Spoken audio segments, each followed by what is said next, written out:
তোমার আমি ভালোবাসে ফেলছি, তোমার ছাড়া আমি থাকতে পারবো না। আমার ছোট বোনের জামাই কতক্ষণ কেমনি? তুমি আজকে থেকে মনে করবা তোমার কাছে আমি শুধু হাতি। তুমি যদি চাও তোমার ছোট বোনদের ডিভোর্স দিয়ে আমি তোমারে বিয়ে করব, তোমার সাথে সংসার করব। তোমার আমি খুব ভালোবাসি কাবিয়া, প্লিজ কাছে আসো। আসো তোরে জানে মাইরা চলো আসো, আসো, তুমি আমারে বাঁচাও। তার সাথে যে আমার বিয়ে ভেঙে গেছে এটা সে মানতে পারে না। সে নাকি আমাকে ভালোবাসে, আমাকে নাকি পছন্দ করে। তুই একদম মিথ্যা কথা কবি না, আমি কিন্তু তোরে মাইরালাম।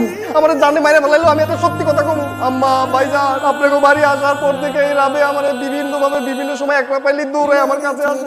আজকে যখন তার রুমের পাশ দিয়ে আমি যাইতেছি, আমার একটা হেড কাটান মেরে তার রুমে নিয়ে আসছে। তো কোনো মিথ্যা কথা কইতেছ। মা বিশ্বাস করেন আমি এমন কিছু করি নাই। বন্ধু তুমি অন্তত আমারে বিশ্বাস করো, আমি তোমার জামাইরে কোনো টান দেই নাই। উনি উল্টা আমার রুমে আইছে। চুপ কর টনি, তুই আমার স্বামীর দিকে কোনো কথা দিছস? তুমি মনে এই আসো কি করবি? শান্ত হ, ওরে আমি কালকে সকালে ঘাট ধরে বাড়ি থেকে বাইর করে দেব। ওরে বাড়িতে বাইর করে না, আমি কই যাবো?